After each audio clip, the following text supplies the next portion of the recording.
How you doing, you guys? I am Hal B, and I'm going to show you how to make a beef and barley stew.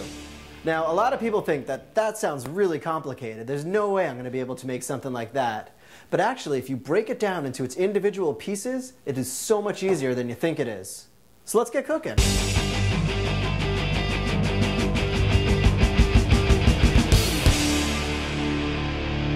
Now, I have some wonderful beef here, and I've got some great barley, but we're going to put these aside for a second and concentrate on our vegetables.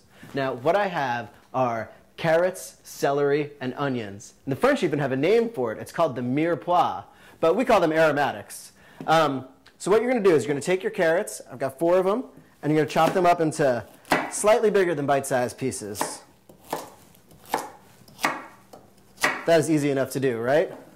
Next thing you do is get your celery. Now, I'm chopping my celery into bigger pieces because I'm actually going to take it out later, and you'll see why when the dish is done.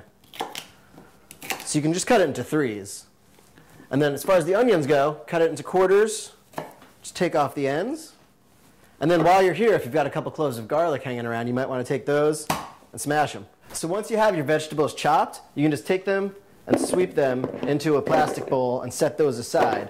Or, if you really want to, what you could also do is put this on a roasting pan and put it in the oven for about 20 minutes on 400 degrees. And that's going to deepen the flavor of the dish a little bit. That step is totally optional, though. Like if you've had a late night out, if you're feeling a little lazy, you can totally skip this one.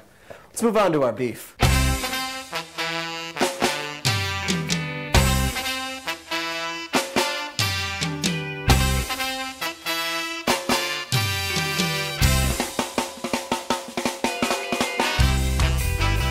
Remember how when you were in school you had to cut things into strips? It's just the same thing like that. You're just making squares, about 1.5 inches. So I've salted the beef, and now I'm going to put it in the pan to brown it. Now, why am I taking the time to brown the beef like that?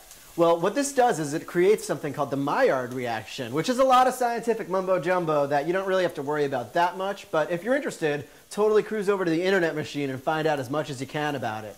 Now, what you do need to know is that the sugars in the meat actually caramelize by the heat of the pan, and this creates a brown crust, which adds this depth of flavor, which is going to be that little something else that sets your dish apart from the other dishes. It's going to be the moment that has your friends wondering, like, what is it? What makes this thing taste so good? And that's because you took the extra 5 minutes to do this and brown the beef. All right, so I've removed the beef from the pan, and now I'm going to add about half a beer in here.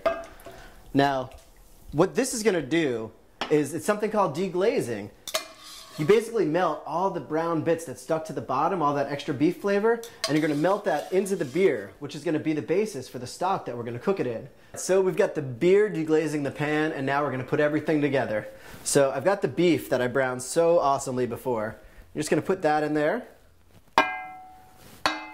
We've got the vegetables. Now I decided not to roast them. Who cares? I'm putting them in just as they are. I'm going to add 1.5 cups of beef stock.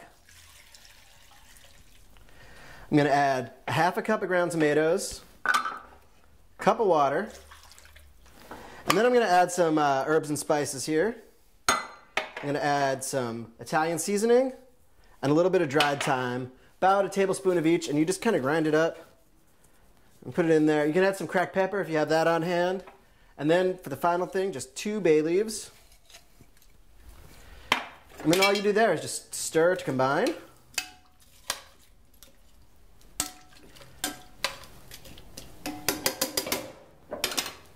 Cover it up and let that come to a boil. It's going to take about 5 minutes for it to come to a boil. After that, you're going to reduce the heat to simmer, and then you're going to go do other stuff. I mean, this thing cooks for 1.5 hours to 3 hours, but you don't have to be here the whole time. Just come back every 45 minutes to stir and make sure things are going okay. In the meantime, you can go watch some football or do whatever you want for the rest of the day, like I'm going to do now. One thing I am going to remember, though, 1 hour before I'm ready to serve this, I'm going to add the barley. But I'll show you how to do that in a little while.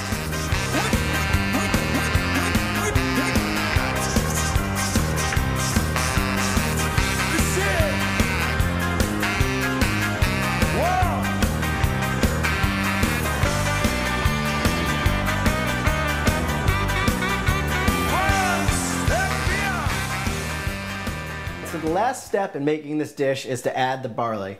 I've got 1/2 cup of pearl barley here that I just rinsed off, and I'm going to put this in about 1 hour before I'm ready to serve it. So you cover it up, And then you stir about every 20 minutes. The barley can lump up if you don't stir it, so just every 20 minutes come in, give it a stir. And it's nice, you know, you could actually cook it separately for about an hour and then just add it in if you wanted to do that, if you wanted to stir things less.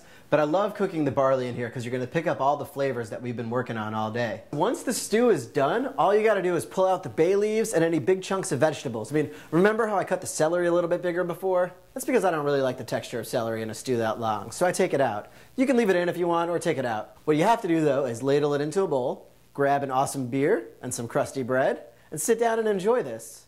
Now guys, if you still think the cooking is complicated and hard, I don't know what else I can do to help you, because once you break it down into your easy steps, you're going to be able to do whatever you want. That's This Man's Kitchen. Get cooking, guys. Spicy